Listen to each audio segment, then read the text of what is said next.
Fad El Tamsa, le numéro 21 qui va prendre l'aile gauche. La réponse, ce sera une défense à 4. Camara, les deux joueurs de Génération Foot, désormais passés en France du côté du Football Club de Metz.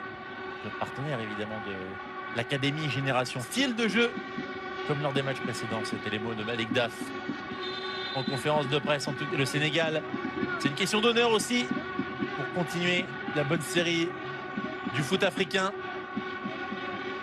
La bonne série du Sénégal dans le foot africain.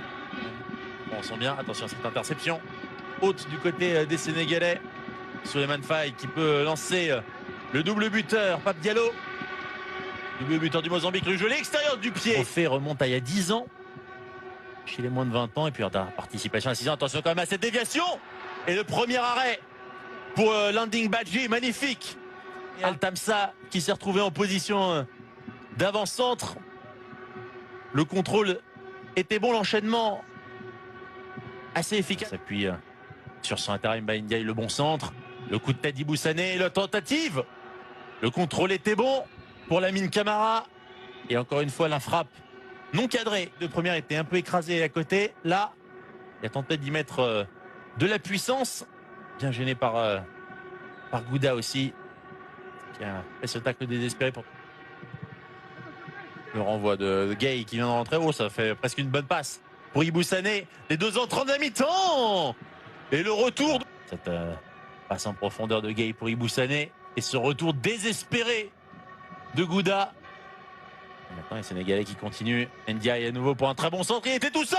Et il place une tête parfaite. Pape Diop. Pour Ndiaye, pas de hors-jeu. Et après, hop. Il n'y a plus qu'à glisser ce ballon hors de portée de Mostafa Marlouf. 1-0 pour les Lionceaux de la Teranga. Le 3/3 est en approche. Par contre, pour l'Égypte, l'élimination se rapproche.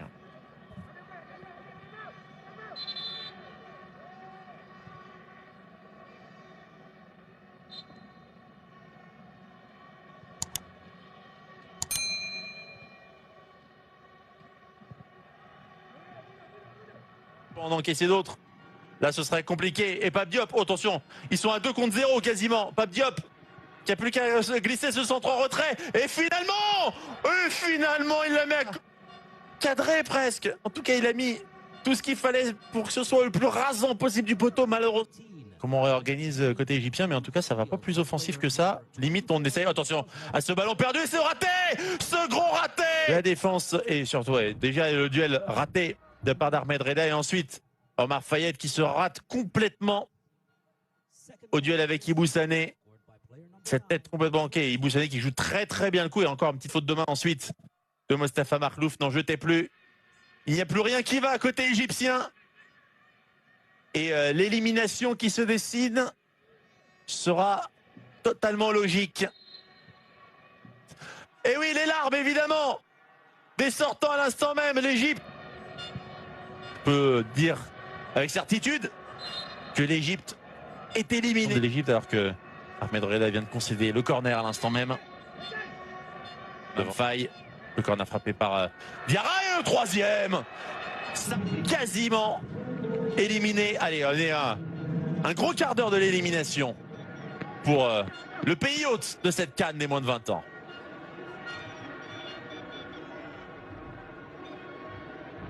Avec le contre défavorable d'Abdelrahman Gouda sur cette tête pleine de conviction de Pape Diop. Et ça fait 7 buts en 3 matchs, mine. 17. Et attention à ce corner, le coup de tête, oh, le poteau, et le 4. Et le 4 avec en plus tous les rebonds favorables. Le poteau dans une zone un petit peu étonnante, presque. Mais là, la passivité absolue de la défense égyptienne. Tout le monde se regarde, tout le monde regarde le ballon. Personne n'est au duel, à part peut-être Bilal Majar qui venait de rentrer, mais qui était complètement en retard sur Pape Diallo. L'Égypte est humiliée à domicile dans son stade international du Caire. Le Sénégal peut danser. Il y a un nombre de classes d'écart.